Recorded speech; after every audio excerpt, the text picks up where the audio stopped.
Last time जे आपलं lecture झालं होतं लॉगॅरिथम हे आपलं आर्टिकल चालू आहे. त्या आर्टिकलमध्ये आपण काही प्रॉपर्टीज प्रूव्ह केल्या आहेत. ॲक्च्युली 2 प्रॉपर्टीज आपण लॉगॅरिथमच्या प्रूव्ह केल्या आहेत. एकदम सिंपल प्रॉपर्टीज होत्या. Logarithm of m into n is equals to log m plus log n ही फर्स्ट प्रॉपर्टी होती. आणि सेकंड प्रॉपर्टीमध्ये आपण log of m by n equals to log m minus log n. आणि बेस सगळीकडे same आहे. Base काही का असं ना, फक्त एक नॉट इक्वल्स टू 1 असा नंबर आणि ग्रेटर दॅन 0 असा नंबर पाहिजे लॉगॅरिथम. त्या दोन्ही प्रॉपर्टी आपण प्रूव्ह केल्या होत्या. ही फर्स्ट प्रॉपर्टी होती logarithm of m into n base काहीतरी एक number is equals to log m plus log n. ही प्रॉपर्टी आपण प्रूव्ह केली. बेस एक असा नंबर असतो जो नॉट इक्वल्स टू 1 आणि पॉझिटिव्ह हा जो a आहे बेस तो काय असतो, एक पॉझिटिव्ह नंबर आणि नॉट इक्वल्स टू 1. तर ही प्रॉपर्टी आपण प्रूव्ह केलेली आहे. त्याच्यानंतर सिमिलरली m बाय n जर असेल तर log m minus log n. दुसरी प्रॉपर्टी याच्यासारखीच आहे, सिमिलर प्रॉपर्टी आहे. त्याच्यामध्ये काय आहे तर लॉग m बाय n आहे. फक्त log m by n is equals to इथं फक्त मायनस आहे. आणि प्रूफ ऑलमोस्ट सिमिलर आहे. दोन्ही प्रॉपर्टीचं प्रूफ जे आहे ऑलमोस्ट सिमिलर. ह्या टर्मला आपण काहीतरी x आणि y अजून केलं. आणि जस्ट आपण असं पण एक डिस्कशन केलं की लॉगॅरिथम हे काय असतं, जस्ट एक्सप्रेस करण्याचा वे आहे. काय तर हा जो एक्सपोनेन्शियल फॉर्म आहे a raise to x equals to y, ह्या एक्सपोनेन्शियल फॉर्मला एक्सप्रेस करण्याचा दुसरा एक वे आहे फक्त.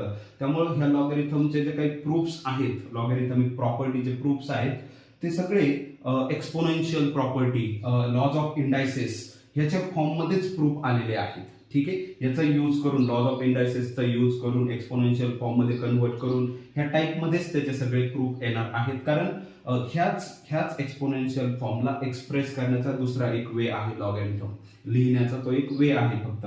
त्यामुळे प्रूफ सगळे हा जो एक्सपोनेन्शियल फॉर्म आहे a raise to x equals to y आणि लॉज ऑफ इंडायसेस याचा यूज करूनच आपण 2 प्रॉपर्टीचे प्रूफ ऑलरेडी कंप्लीट केलेले आहेत. आजच्या लेक्चरमध्ये आपण नेक्स्ट अजून 2 प्रॉपर्टीचे प्रूफ बघणार आहेत. तर थर्ड प्रॉपर्टी काय प्रॉपर्टी तुम्ही अगोदर लिहितो आणि नंतर आपण त्याचं प्रूफ कंप्लीट करू. ठीक आहे. थर्ड प्रॉपर्टी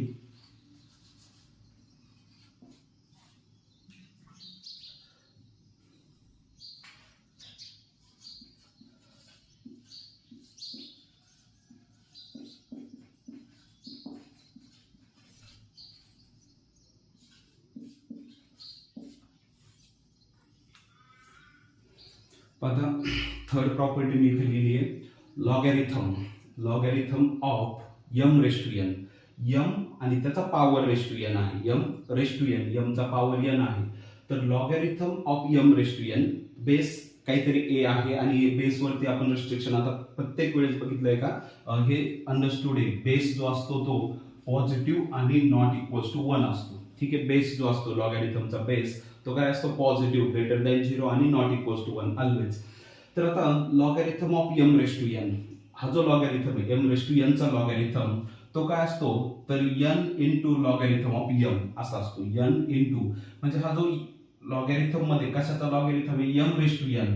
तर लॉगॅरिथम मध्ये जर पॉवर असेल m रेज टू n तर हा जो पॉवर आहे तो पॉवर तुम्ही लॉगॅरिथमच्या बाहेर घेऊ शकतात. m रेज टू n इथला n इथं येतो. ठीक आहे. येतो म्हणजे तो by rule, laws of indices सगळं काही. ऍक्च्युली ही प्रॉपर्टी असं सांगते, m रेज टू n जर असेल तर तो हा जो पॉवरचा n आहे तो तुम्ही लॉगॅरिथमच्या बाहेर लिहू शकता. ऍक्च्युली का तसं लिहिता येतं काय नाही हे प्रूफ त्याच्यामध्ये येणारच आहे. हे जे प्रूफ आपण बघणार आहे का हा इथला n जो आहे तो आपण लॉगॅरिथमच्या बाहेर लिहू शकतो, ह्या गोष्टी प्रूफ मध्ये येणारच आहे. ठीक आहे. पण प्रॉपर्टी अशी आहे लॉगॅरिथम मध्ये जर आतमध्ये, लॉगच्या आतमध्ये जर m रेज टू n असेल तर तो जो पॉवरचा n आहे तो आपण लॉगॅरिथमच्या बाहेर लिहू शकतो, n into log m. Examples पण बघताय त्यांचं फर्स्ट थिंग आपण त्या प्रॉपर्टीचं प्रूफ कंप्लीट करू. आणि इथं पण लॉगॅरिथमच्या आतमध्ये हा तो बेस जो असतो तो हा जो बेस आहे त्याचं असं रिस्ट्रिक्शन असतं, पॉझिटिव्ह आणि नॉट इक्वल्स टू 1. लॉगॅरिथमचा जो बेस असतो तो काय असतो, ग्रेटर दॅन 0 आणि नॉट इक्वल्स टू 1. म्हणजे असा लॉगॅरिथम डिफाईन नाही. Logarithm of -2 of something this number हा लॉगॅरिथम डिफाईन नाहीये. ठीक आहे. लॉगॅरिथमचा बेस निगेटिव्ह नाहीच आहे. लॉगॅरिथमचा बेस निगेटिव्ह असे डेफिनेशन मध्येच नाहीये, ते डिफाईनच नाहीये. ठीक आहे. त्यामुळं बेस जो आहे तो अंडरस्टूड आहे. इथून पुढे प्रत्येक वेळेस जर log to the base a असेल तर by default this A is a positive आणि नॉट इक्वल्स टू 1 आहे. आणि मोरओव्हर लॉगॅरिथमच्या आतमध्ये इथं जो नंबर आहे तो नंबर पण पॉझिटिव्हच आहे. ठीक आहे, म्हणजे लॉगॅरिथम ऑफ हे पण डिफाईन नाही. लॉगॅरिथम ऑफ निगेटिव्ह ऑफ -7 किंवा negative of -4 to the base 2 हे पण लॉग डिफाईन नाही आहे. ठीक आहे, हा पण लॉगॅरिथम ऑफ निगेटिव्ह हे नॉट डिफाईन आहे. लॉगॅरिथम ऑफ 0 हे पण नॉट डिफाईन आहे. ह्या गोष्टीचे पण प्रूफ आपण बघणार आहे. लॉगॅरिथम मध्ये हा जो नंबर आहे हा नंबर पॉझिटिव्हच आहे. अंडरस्टूड m⁻n हा पण पॉझिटिव्हच आहे. लॉगॅरिथम ऑफ m हा पण नंबर पॉझिटिव्ह आहे. लॉगॅरिथमच्या आतमध्ये जो आपण नंबर लिहितो तो पण पॉझिटिव्ह आहे. तो पण 0 आणि निगेटिव्ह नसतो. बेस पण पॉझिटिव्ह आणि नॉट इक्वल्स टू 1 असतो. ह्या दोन गोष्टी आहेत. कुठल्या गोष्टी? लॉगॅरिथमचा बेस पॉझिटिव्ह आणि नॉट इक्वल्स टू 1 आणि इथं जो नंबर असतो आतमध्ये तो पण पॉझिटिव्हच असतो. तो कधी 0 नसतो आणि कधीच निगेटिव्ह नसतो. ठीक आहे, ह्या गोष्टी आहेत लॉगॅरिथम मध्ये, लॉगॅरिथमच्या डेफिनेशन मध्ये. तर डेफिनेशन मध्ये तर ए पॉझिटिव्ह नॉट इक्वल्स टू 1 आहे. तर इथला जो काय आतमधला नंबर आहे तो 0 आणि निगेटिव्ह का नसतो त्याचं पण प्रूफ आपण बघणार आहे. पण सध्या आपण ह्या प्रॉपर्टीचं प्रूफ कम्प्लीट करू. त्याची थर्ड प्रॉपर्टी मी लिहिली आहे. पण जे आपल्याला प्रूफ करायचं आहे logarithm of m⁻n is equals to n times logarithm of m to the base n आहे. तर ही जी टर्म आहे या टर्मला मी काहीतरी ॲझ्युम करतोय. Assume that or let or suppose. ठीक आहे, let this term log m to the base a equals to suppose this term equals to x. याला मी काहीतरी ॲझ्युम केलंय. Logarithm of m to the base a this term suppose this term is equals to x. हा तो एक number आहे. आपल्याला माहिती आहे लॉगॅरिथम ह्या नंबरचा logarithm to the base a काय असतो? काहीतरी एक नंबर असतो. सपोज हा जो नंबर आहे logarithm of m to the base a त्या नंबरला सपोज मी ॲझ्युम केलं that is equals to x. हा हे ॲझ्युम केल्यामुळे काय झालं? हा जो आहे हा काय आहे? लॉगॅरिथमिक फॉर्म आहे. तर लॉगॅरिथमिक फॉर्मला आता आपल्याला कन्वर्ट करायचं आहे एक्सपोनेन्शियल फॉर्म मध्ये. आणि लॉगॅरिथमिक फॉर्मला एक्सपोनेन्शियल फॉर्म मध्ये कन्वर्ट करताना फर्स्ट थिंग काय बघायचंय? बेस काय तो बघायचा आहे. तर बेस इथं a आहे तर तो a लिहायचा आहे. नंतर a चा पॉवर आणि a चा पॉवर काय? तर दुसरी साइड जी आहे लॉगॅरिथम सोडून राईट हँड साइड किंवा left hand side other side तर तो त्याचा पॉवर आहे a⁻x. ठीक आहे, अगोदर काय लिहायचं आहे? बेस लिहायचा आहे. नंतर बेसचा पॉवर लिहायचा आहे. बेसचा पॉवर काय असतो? तर लॉगॅरिथम दुसरी साइड अदर साइड. ठीक आहे, हे जर लॉग इकडे असेल तर लेफ्ट हँड साइड किंवा लॉगॅरिथम लेफ्ट हँड साइडला असेल तर राईट हँड साइड. ठीक आहे, अदर साइडला जो नंबर येतो त्याचा पॉवर लिहायचा इज इक्वल्स टू ज्याचा तुम्ही इथं लॉगॅरिथम घेताय इथं कोणाचा लॉगॅरिथम घेताय? Logarithm of m. तर तो राईट हँड साइडला m येणार. तर हा झाला सिम्पली एक्सपोनेन्शियल फॉर्म. कशाचा? लॉगॅरिथमचा. हा जो लॉगॅरिथमिक फॉर्म आहे त्याचा एक्सपोनेन्शियल फॉर्म असा आहे. ठीक आहे, आता a⁻x इक्वल्स टू m असं मला भेटलंय. दिस विल इम्प्लाय दॅट. पण आता मी काय a⁻x इक्वल्स टू m असंच लिहितोय. पण तोही पण साइडला मला काय करायचं आहे? पॉवर घ्यायचा आहे n. ठीक आहे, आणि हे सेमच राहणार आहे m⁻n. इथं मला तर असं करायची गरज पण नाही, ब्रॅकेट यूज करण्याची गरज पण नाही.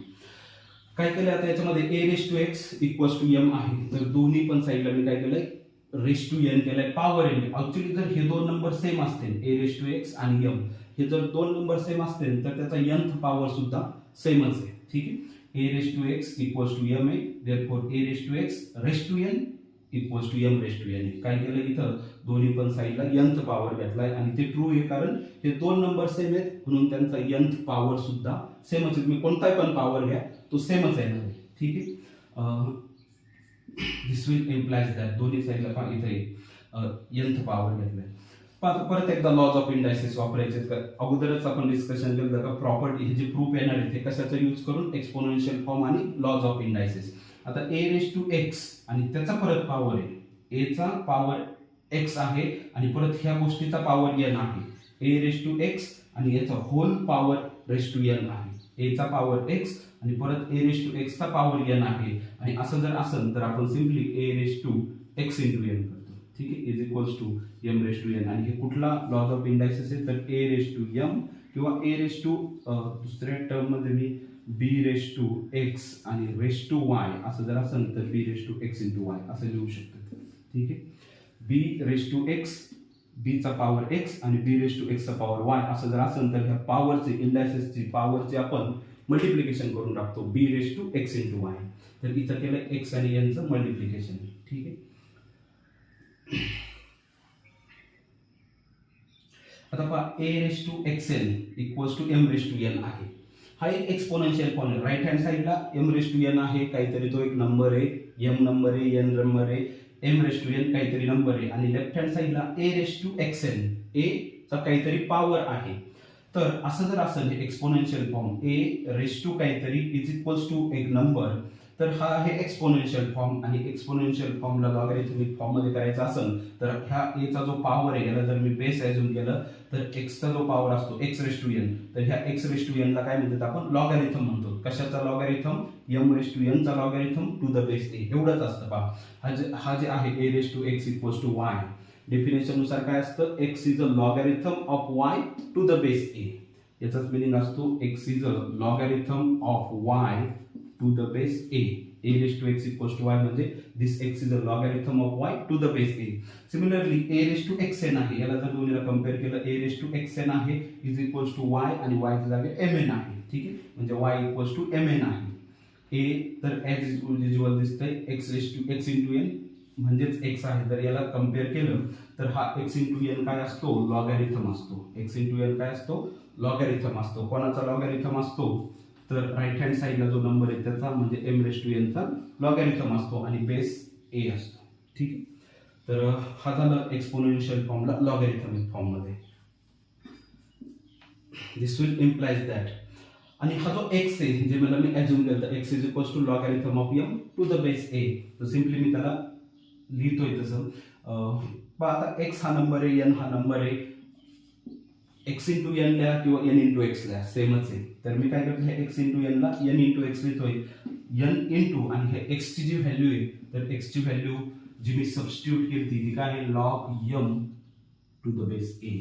आणि राईट हँड साइड तर ऍज इट इज देतोय मी log a log बेस आणि कशाचा लॉगॅरिथम आहे m⁻n, logarithm of m⁻n to the base आहे. Right hand side as it is लिहिली. लेफ्ट हँड साइडला n इंटू x किंवा x into n, x into n होतं तर n इंटू x लिहिले आणि x हा जो होता x is a log m to the base a. x into n, n into x एकच आहे ते. तर ही प्रॉपर्टी ऍक्च्युअली प्रूव्ह होते, n into logarithm of m to the base a this is equals to log m⁻n to the base a, म्हणजे left hand side. ठीक आहे, तर हे प्रूफ जे आलंय प्रॉपर्टीली तरी असले हे तर राईट हँड साईडला प्रूफ करताना हे लेफ्ट हँड साईडला आलं, पण ते दोन्ही गोष्टी एकच असतात. तर ही जी प्रॉपर्टी ही प्रॉपर्टी तर कम्प्लिटली प्रूव्ह होती.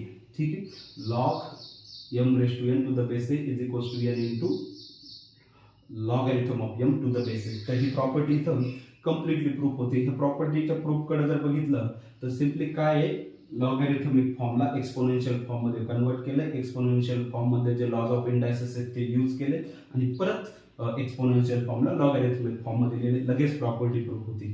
तर ऑलरेडी जे याच्या अगोदरच्या दोन प्रॉपर्टी होते त्याच्यामध्ये पण असंच होतं. ठीक आहे, लॉगॅरिथमिक फॉर्मला एक्सपोनेन्शियल फॉर्म मध्ये लिहा, तिथं लॉज ऑफ इंडायसेस यूज करा आणि परत एक्सपोनेन्शियल फॉर्मला लॉगॅरिथमिक फॉर्म मध्ये लिहायचे.